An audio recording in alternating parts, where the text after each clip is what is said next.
You already know the moment. Someone asks what you think, and before the words leave your mouth, something in you checks the room first. Not out loud, not even in words you could point to. Just a practiced pause measuring whether what you're about to say will be welcomed or whether it's safer to trim it down to something smaller, something that costs you nothing. You do this so often you've stopped noticing you're doing it. This is not weakness. This is not a flaw you need to fix. This is the ordinary architecture of a life built to be accepted, and after enough decades of building it, most people can't say anymore where the accepted version ends and the real one begins. In this talk, I want to name 6 pieces of that architecture plainly, the way Buddhism has always named them, not as abstract ideas, but as things you will recognize the moment I say them. The mask you've worn so long you forgot it was a mask. The applause you're still quietly waiting for. The race you never agreed to run. The reflex that drains you before the day has asked anything of you. The judge you've been arguing with who was never who you thought. And the silence you've been avoiding that turns out to be the one place you were always waiting to be found. I've sat across from enough people in their 60s and 70s to notice the same sentence arrive almost word for word from people who have never met each other. I don't think I ever really decided any of this, they say. I think I just became it. If even one of the 6 lands, if even one makes you go still for a second, stay with me. What follows is not a lesson. It's a way back. Let's begin. 1. The mask you forgot was a mask. Robert retired on a Friday. There was a cake. There were handshakes. Someone said a few kind words about 31 years of showing up, of being the one people could count on. On Monday morning, he woke up at the usual time out of habit and sat at the kitchen table with his coffee going cold and realized he did not know what he wanted to do with the day. Not because the day was empty, because, for the first time in decades, no one was waiting for him to be someone. For 31 years, Robert had been the reliable one. He built it early. A young man who learned that being needed was the surest way to be kept. He wore it so well for so long that he stopped experiencing it as something he wore at all. It became simply who he was. This is not a flaw in Robert. This is not a flaw in you if some version of this story lives in your own kitchen. Every one of us builds something like this, a face shaped carefully enough, early enough to be accepted by the people whose acceptance we could not survive without. Buddhism has a word for the deeper truth underneath this anattā, not self. The understanding that the self we spend a lifetime defending was never a fixed, solid thing to begin with. It was always closer to weather than to stone, and a mask can only ever protect something solid. When what's underneath is actually closer to weather, the mask stops protecting you and starts becoming the only shape you know how to hold. There's an old image worth sitting with. An actor finishes the last performance of a long run. The audience has gone home. The lights are down. The other actors are already out of costume, already talking about dinner. And one actor is still on stage, still in character, still delivering lines with full conviction to a room that emptied out an hour ago. That is not tragedy. That is simply what happens when no one tells you the play has ended. I want to be direct about something because it deserves to be said plainly rather than softened. This is not an invitation to tear the mask off all at once or to declare that everything you built was false. The role you played was often generous. It fed people. It held a family together. It was for a long season exactly what was needed. The problem was never that you wore it. The problem is that somewhere along the way you forgot you were the one wearing it. There's a teaching that circulates in Zen communities told in different forms about a student who spends years perfecting his bow, his posture, his correct way of sitting, until his teacher finally asks him gently, "Who is it that is bowing?" The student has no answer. That's the beginning of the real practice, not the bow itself. That question is worth carrying into your own kitchen table, your own quiet Monday morning. Not who is expected to walk through the door today, who is actually here. Robert didn't find his answer that first Monday, but he stopped for the first time in a long while, long enough to ask. 2. The applause you keep waiting for. Diane painted for years before she showed anyone.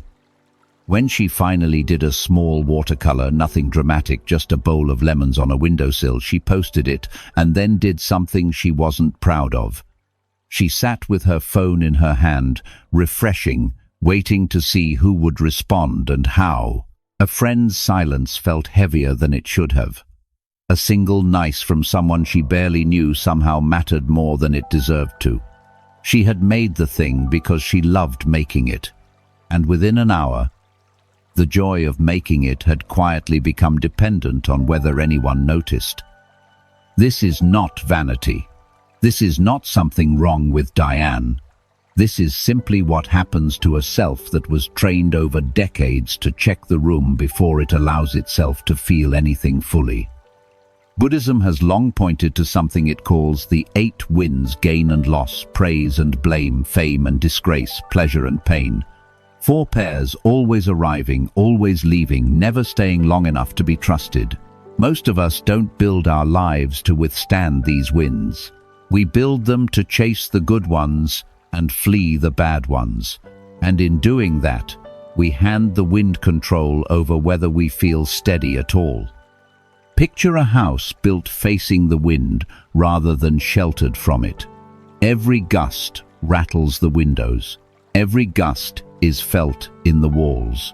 It doesn't matter whether the wind is warm or cold.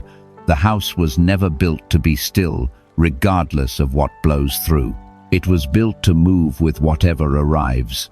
That is what it feels like to live for the applause. Not that praise is bad or that you shouldn't feel good when it comes. But when your peace is built facing the wind, even the gentle winds keep you shaking. I want to say something plainly here, because it deserves to be said without softening it. This is not a call to stop sharing what you make, or to stop caring how the people you love respond to you. That would be its own kind of hiding. What's being pointed at is smaller and more honest than that, the quiet habit of needing the wind's approval before you'll let yourself feel what you already feel. There's a small story, the kind passed around in Zen circles, about a monk asked why he seemed so at ease no matter what was said about him. He answered simply, "When you praise the moon does not become brighter. When you curse it, it does not dim." He wasn't indifferent to the people around him. He had just stopped needing their weather to know his own light was real. So here is something worth sitting with honestly, not as a test, but as a mirror. Think back. When was the last time you did something, however small, and let yourself feel good about it before checking anyone else's face? Before the like, before the comment, before the "what do you think"? Can you even find that moment? If it takes you a while to answer, that's not a failure. That's simply how long the wind has been deciding the weather inside your house. Diane still paints. But some mornings now she looks at what she's made, sets the phone face down on the table, and lets the lemons on the windowsill be enough for a few minutes at least before she checks anything at all. 3. The race you forgot was never yours. Walter noticed it before he could name it. He was standing near the drinks table at his 40th reunion, holding a glass he wasn't really drinking, and something in his chest had gone quiet and heavy the way it does when a feeling arrives before the thought that explains it. Just a vague sense at first. I'm behind. Not behind at anything specific, just behind. Then the way these things do, it found its details. The house. Someone mentioned square footage, a lake view, a second property somewhere warm. Walter's house was the same one he'd bought 30 years ago, paid off now, modest, familiar. The pension, someone else's, had a number attached to it that made Walter's own retirement plan feel suddenly thin. The children. Someone's son ran a company. Someone's daughter had just bought her third rental property. Walter's kids were fine, good. Even but fine felt small standing next to that. By the time dessert came around, the vague feeling had built itself a whole architecture. A house that wasn't big enough, a pension that wasn't secure enough, children who hadn't climbed high enough. None of these thoughts had existed an hour earlier. They arrived the moment Walter started measuring his life against someone else's ruler. Then, near the end of the evening, the wealthiest man in the room walked him to his car and said something Walter hadn't expected. "Can I tell you something? I've always envied you." Walter laughed. Surely he was joking. He wasn't. "You still light up when you talk about your daughter." "I haven't felt that way about my own life in years." Walter drove home in silence. Nothing about his house, his pension, or his children had changed that night. And yet somehow, everything had. This is not a story about Walter simply feeling better because someone envied him back. That would just be trading one measurement for another. What Walter touched for a moment was something truer underneath both, that he had spent the whole evening comparing his one unrepeatable life against a ruler that was never built to measure it. Buddhism has always understood something plain about this. Every life is shaped by its own particular causes, its own particular history, its own particular set of conditions that no other life carries in quite the same combination. There is no shared finish line. There is no age by which a life is supposed to look a certain way. There is only your conditions unfolding at their own pace toward their own shape. No two rivers reach the sea by the same path. Some move fast through open country. Some wind slowly through rock, doubling back on themselves for miles before finding open water. A river that takes longer has not failed at being a river. It has simply met different ground. This is not a comfort for people who haven't arrived. This is the truth for everyone, arrived or not, because there was never a shared arrival to begin with. Walter still goes to reunions. But these days, when the old feeling starts building its architecture, the house, the pension, the comparison, he notices it earlier now. He lets it visit. And then he lets it pass the way, weather passes over water that was never trying to be anyone else's river. 4. The water you keep touching. Helen kept a small notebook for a week, just to see where her energy actually went. Not her time, her energy. There's a difference, and she wanted to find it. What she found surprised her. It wasn't the doctor's appointment that drained her, or the grandchildren visiting, or the long line at the pharmacy. Those things took time, but they didn't take much out of her. What emptied her again and again in small amounts she barely noticed in the moment was something else entirely. The neighbor's comment about her garden that she turned over in her mind for an hour. The headline that made her angry before breakfast, that she then read 3 more articles about the small pleasure of a compliment that she chased with a second look in the mirror, wanting to feel it again. None of these things on their own were heavy, but each one was a place where Helen reached out toward what she liked, away from what she didn't, and each reach cost her something. This is the part worth understanding clearly because it changes everything about how the rest of the day feels. It is not the event that drains you.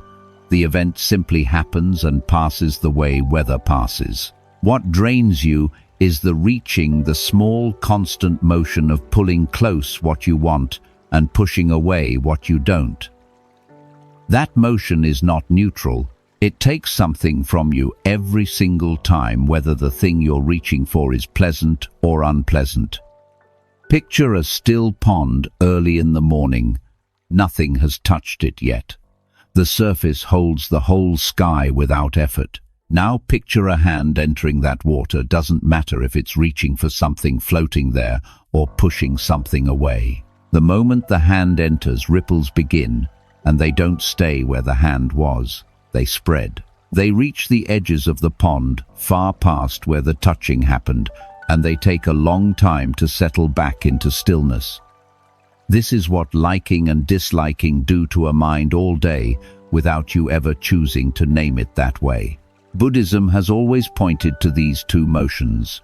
Plainly, the pull toward what we want, the push against what we don't, as the two currents that keep the water in constant motion. Not because wanting or disliking is wrong, because every time you touch the water you spend something, and the ripples travel further than you think. There's an old teaching, simple enough to carry with you: the peaceful mind is not the mind that feels nothing. It is the mind that lets things pass without needing to touch them. Not indifference, not numbness. Something closer to a hand, resting near the water's edge, aware of what moves across the surface, choosing not to reach every single time. Helen didn't stop having preferences. She still loved her garden and still didn't love the headlines. But she started noticing the moment, just before the reach, the half second where she could touch the water or simply let it move. Some days she still touched it. But some days, for the first time in a long while, she watched the ripple pass without her hand in it at all, and found by evening that she still had energy left over. Not because less had happened that day, because she had touched less of it. 5. The judge. You keep mistaking for someone else. Samuel could tell you exactly how his colleagues felt about him, or so he believed. He could read it in the pause before someone answered his question, in the way a meeting moved on a little too quickly after he spoke, in an email that ended without the warmth he expected. He carried these small pieces of evidence around with him, building a case quietly that the people around him thought he was slower than he used to be, less sharp, not quite necessary anymore. He never asked anyone if this was true. He didn't need to. The case felt airtight from the inside. Then one afternoon, a younger colleague he barely knew said something offhand that she'd always admired: how steady Samuel was under pressure, how she hoped she'd carry herself the same way one day. Samuel was so unprepared for this that he didn't know what to do with it. It didn't fit the case he'd been building. For a moment, standing there, he had to ask himself a question he'd never thought to ask before. Whose voice have I actually been hearing all this time? This is what the mind does with silence, with a pause, with an ending that doesn't include enough warmth. It doesn't leave the gap empty. It fills it instantly, automatically with a story. And the mind rarely notices it has done this. It simply experiences the story as fact, as something that happened, rather than something it built in the space where nothing had actually been said. Buddhism has long understood this tendency of the mind to spin stories out of ambiguous moments and then believe them completely, as though they'd been handed the truth rather than manufactured it. The pause wasn't hostile. The pause was just a pause. Everything after that was Samuel. I want to be direct about this because it's easy to hear it wrong. This is not about no one judging you. People do judge, sometimes fairly, sometimes not. This is not about pretending the world is kinder than it is. This is about realizing whose voice you've actually been hearing in the moments you were so certain it was someone else's. There's an old story told in different forms in different places about a man who stood before a mirror each morning and felt certain the mirror disapproved of him. He would look and see a face he judged as tired, as aging, as not enough, and he believed somehow that the mirror itself was passing this verdict. One day someone asked him gently, "What has the mirror ever said?" The man had no answer. The mirror had never spoken. It had only ever reflected. Every word of judgment he'd heard had come from the one standing in front of it. Samuel didn't stop noticing pauses after that. He still noticed them that hadn't changed, but he started asking a different question in the moment they appeared. Not what do they think of me, but what have I already decided about myself that I'm so ready to hear it in someone else's silence? That question didn't make the world softer. It made Samuel quieter. And in that quiet, for the first time in a long while, the harshest voice in the room finally had a face he recognized, his own and no one else's. 6. The alone. You keep confusing with lonely. The house went quiet on a Tuesday. Grace remembers the specific ordinariness of it. No ceremony, no goodbye scene. The last box in her son's car, his taillights at the end of the street, and then a silence so complete she could hear the refrigerator hum from the other room. For years she had imagined this moment as relief. Instead, that first evening she found herself standing in the kitchen, unable to sit down, the quiet pressing against her like something with weight. She turned on the television for company she didn't want to watch. She called a friend to talk about nothing, anything to keep the silence from fully arriving. This went on for weeks.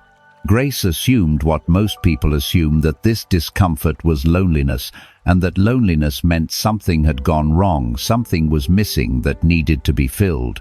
So she kept filling it, and the quiet kept waiting. Then, one evening, too tired to reach for the television, she simply sat at the kitchen table with a cup of tea and let the silence be there.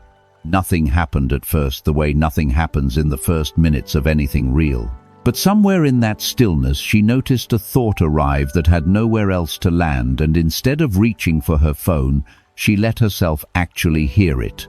Then another. Sentences she hadn't said out loud in years, because there had never been a quiet long enough for them to surface. That was the evening Grace understood something she hadn't expected. The discomfort had never been loneliness. It had been the unfamiliar sound of her own voice arriving in a house, finally quiet enough to hold it. Buddhism has always treated this kind of quiet not as absence, but as a condition, the space a person steps into, not to disappear from the world, but so the self has room to settle and finally be heard beneath everything. It's usually drowned out by not isolation, not withdrawal from the people she loved, simply enough stillness for something true to surface that noise had always covered over. Picture a lake at first light before any wind has touched it. When the surface is moving, it can only offer you fragments, broken pieces of sky, distorted and shifting, gone before you can look closely. Only when the wind settles does the water grow still enough to hold a clear reflection. The lake was never missing anything in the moving hours. It simply couldn't show what it held until the wind let it rest. This is where the 5 things we've walked through so far finally meet. The mask you wore because you forgot it was a mask. The applause you kept waiting for before letting yourself feel anything. The race you never agreed to run. The small reaching that emptied you all day without your noticing. The judge you mistook for someone else when it had been your own voice all along. Every one of them needs noise to survive. Every one of them grows quieter the moment you sit still enough to stop feeding it. Grace still has evenings when the quiet feels large, but she no longer reaches for the television first. She sits with her tea and lets the water settle, and finds most nights now that what waits for her underneath isn't loneliness at all. It's just her. Finally, loud enough to hear. There's a version of this evening waiting for you that looks almost exactly like every other evening. The same chair, the same quiet after the house settles, the same hour where nothing is asked of you. And in that ordinary hour, something small is available that wasn't available most of your life. The chance to sit inside your own presence without checking whether it's acceptable first. You don't have to decide anything right now. You don't have to let go of all 6 things at once, or promise yourself you'll never reach for the applause again, never run the old race, never mistake your own voice for someone else's judgment. That's not how any of this actually moves. It moves the way water finds its way downhill slowly, and mostly when no one is watching, including you. Maybe this time it's just one thing. One moment where you catch yourself checking the room before you feel something, and you let yourself feel it anyway. One evening where the silence arrives, and you don't reach for the noise to cover it. That's not small. That's the whole practice, held in one ordinary hour. Grace still has a version of herself that fills the quiet out of habit. Most of us do. But some evenings now, she just sits and lets the water settle and finds that what was waiting underneath was never as frightening as the noise had made it seem. You are allowed to find that out for yourself. No one is going to ask you to. No one is going to notice if you don't. But some part of you already knows it's time to stop waiting for permission. If this found you in a quiet moment, let it stay a little longer than usual. Quiet wisdom will be here when you're ready to come back.